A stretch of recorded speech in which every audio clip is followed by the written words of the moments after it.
It's your boy Ricky, back with another ASMR video. I'm chewing gum today, so hopefully y'all vibe with that. If you don't, my bad on me. But I'm gonna do a little recap on this UFC 310 fight card, which was actually a dope night. Got to kick it.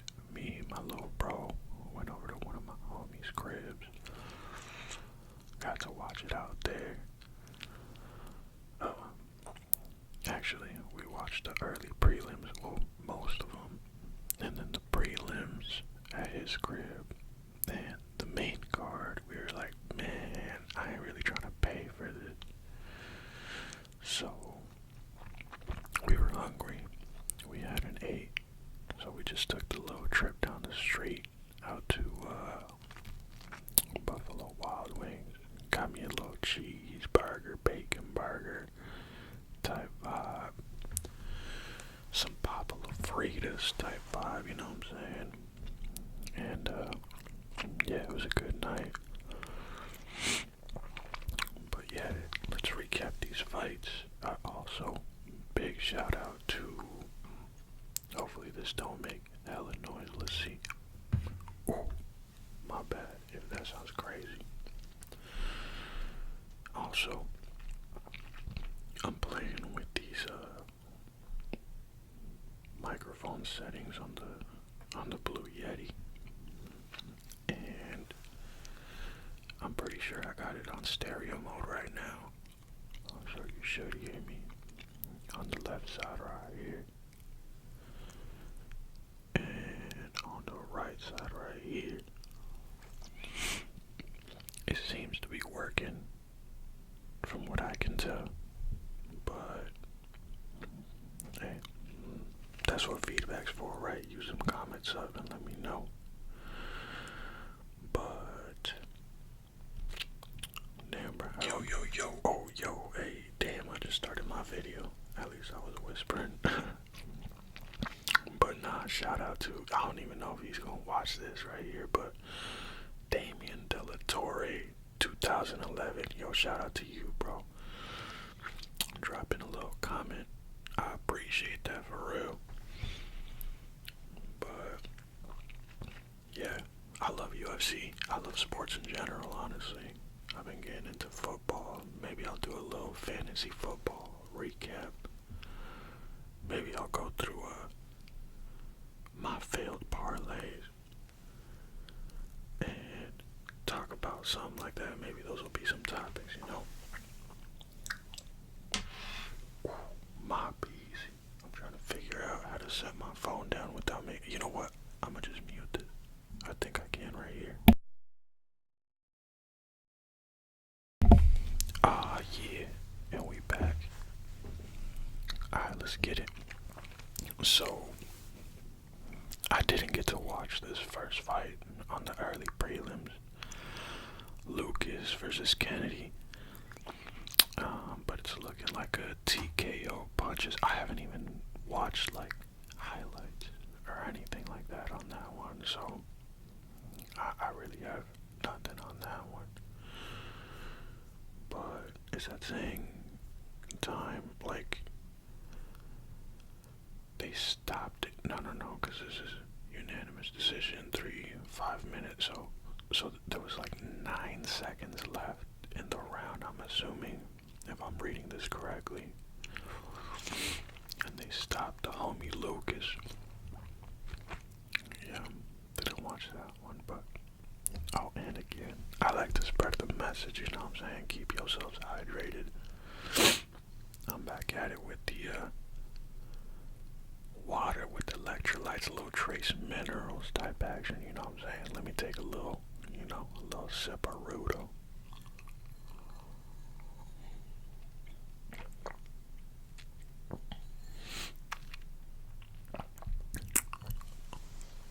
But boom, let's move through it. We got Chase Hooper versus Clay Guida.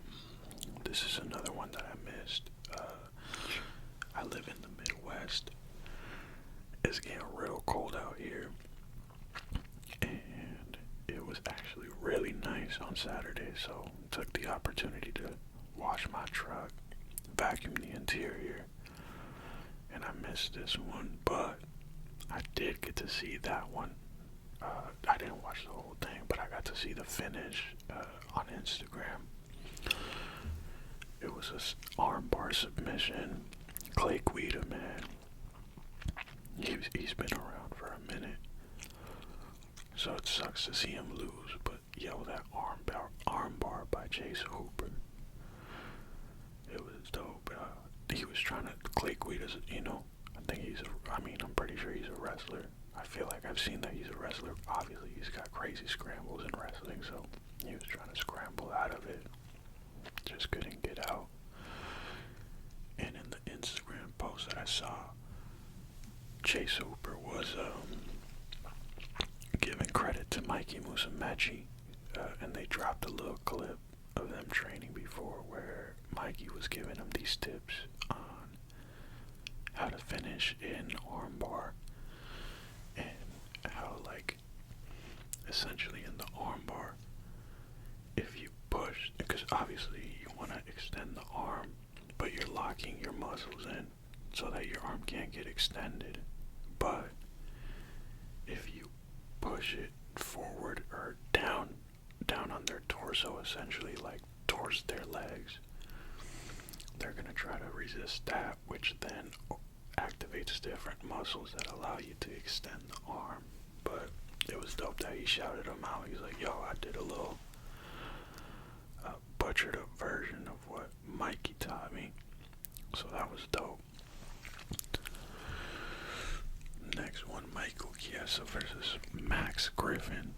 I did get to see this one. Michael Chiesa got that rear naked choke. Jumped on that back. Michael Chiesa was dominating the whole fight. And, yup, he got the finish by rear naked choke submission.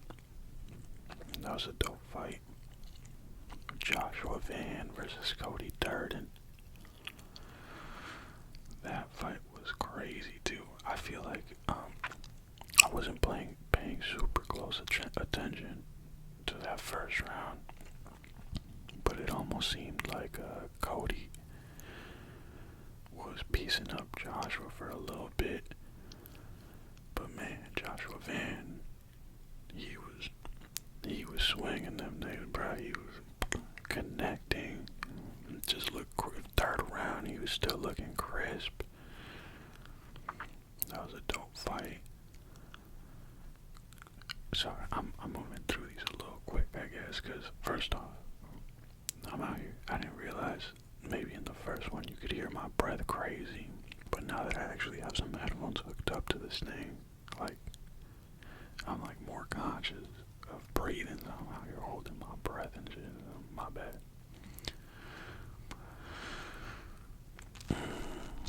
Eric Anders versus Chris Weidman. Man, the boy Chris Weidman, I had chose him. It did not go his way.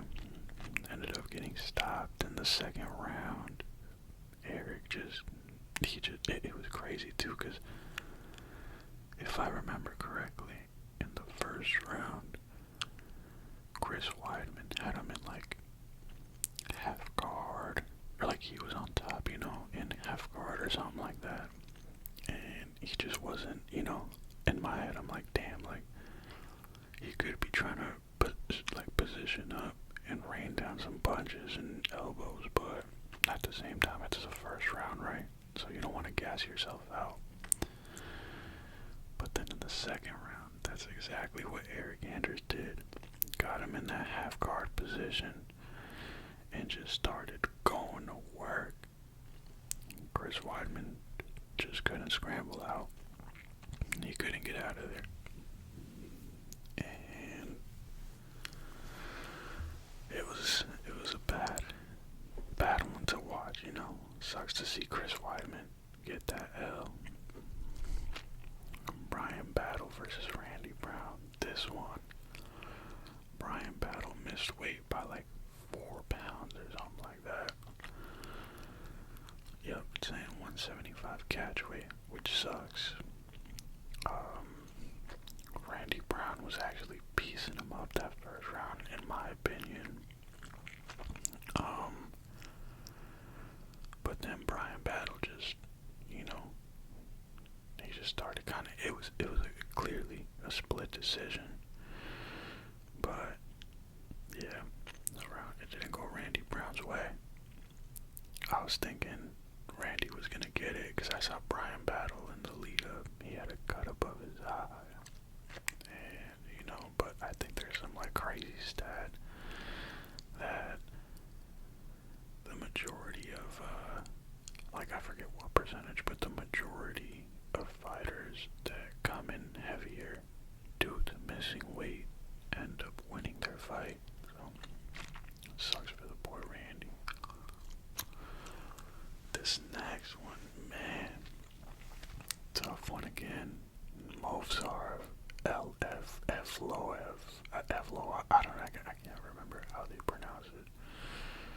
But versus my boy Aljo, man. This one was rough. I thought Aljo was gonna. First off, I made a little side, you know. I like to gamble here and there. I didn't put no parlays on this one because these were some close fights, but I think I told my little, nah, who was it? My homie, I think my homie Chris. I'm like, hey, bro. Or he might have told me, yo, you want to throw $10 on this? I'm like, come on. I got Aljo. Easy money. And honestly, I can't believe this was a unanimous decision. Maybe I need to rewatch it. But I thought Aljo was doing enough. That third round, when Aljo slammed on me, was it twice or 3 times? He took him for a ride. I was like, yeah, Aljo getting the nod. And it didn't go his way. And I was listening to his podcast. Sounds like he's debating what his next move is, whether he wants to try and go on a title run again or not. So I like watching Aljo, man. Hopefully he sticks around and has some fun fights, and if he can try and capture that 145 belt too, that'd be sick. But I feel like, you know, it honestly, seeing him on the prelims, I'm like, damn, bro, like what? He's a champ. He was a champ at 135, but you know, I guess they did. That's just how it works. Vicente Luque versus Themba Gorimbo. This one sucked, man. In that video, I was talking about how Themba was making me a fan of his. Dude just had good energy. Seems like a cool dude. And I was hoping that he'd pull it off. But man, right away, Vicente locked in that choke. And if I remember correctly, I think homie might have gone to sleep. I don't think he tapped. I think he was out cold, which sucked, and I didn't realize. But I think Themba is the dude that The Rock gifted that house to. And I mean, you know how the memes are and the jokes, but man, that really sucks. Homie's cool. Hopefully he comes back from that and just goes crazy.